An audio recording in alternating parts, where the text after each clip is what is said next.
అరవింద్ వాళ్ళ చెల్లి అలా రోడ్డు మీద ఉంటుంది. ఇక రోడ్డు మీద ఉండడంతో ఇంతలో అక్కడికి కొంతమంది రౌడీలు వస్తారు. ఇక అరవింద్ వాళ్ళ చెల్లిని చూసి ఎగతాళి చేస్తూ ఉంటారు. దాంతో ఆమె అయితే ఏం మాట్లాడకుండా మౌనంగా ఉంటుంది. పాప మాతో వస్తావా అని చెప్పి రౌడీలు అంటారు. దాంతో ఆ అమ్మాయి అయితే చాలా చిరాకు పడుతూ ముఖం చాటేసుకుంటుంది. ఇక దాంతో అక్కడ ఉన్న రౌడీ అయితే తన ఒంటి మీద ఉన్న చున్నీని లాక్కుంటారు. దాంతో అక్కడ ఉన్న అరవింద్ వాళ్ళ చెల్లి ఒక్కసారిగా షాక్ అయిపోతుంది.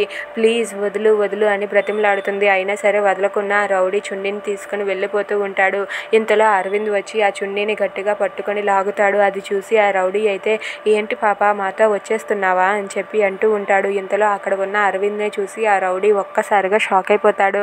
ఏంట్రా నేను ఆ పాపని రమ్మంటే నువ్వు వస్తున్నావేంటి అని చెప్పి అడుగుతూ ఉంటాడు. దాంతో అక్కడ ఉన్న అరవింద్ అయితే ఆ చున్నీ తీసుకొని వాళ్ళ చెల్లెలకి ఇచ్చి వెంటనే అక్కడ ఉన్న రౌడీలను చెదగొడుతూ ఉంటాడు. దాంతో ఆ రౌడీలు అయితే ఒక్కసారిగా భయపడిపోతారు. ఇక అందరూ కూడా గుమిగూడి అరవింద్ని కొట్టాలని అనుకుంటారు. ఇక అక్కడ ఉన్న అరవింద్ మాత్రం వాళ్ళందరినీ చెదగొడుతూ ఉంటాడు. ఇంకొకసారి ఇలా అమ్మాయిల జోలికి వచ్చారంటే మర్యాదగా ఉండదు అని చెప్పి అక్కడ ఉన్న అరవింద్ అయితే వాళ్ళకు వార్నింగ్ ఇస్తాడు. ఇంతలో అక్కడికి వాళ్ళ ఇద్దరు చెల్లెళ్ళు వస్తారు. ఇక అది చూసి అక్క ఏమైంది అక్క ఏమైంది అని చెప్పి వాళ్ళైతే కంగారు పడుతూ ఉంటారు. దాంతో అక్కడ ఉన్న వాళ్ళ అక్క అయితే అరవింద్ తనని సేవ్ చేశాడని చెబుతూ ఉంటుంది.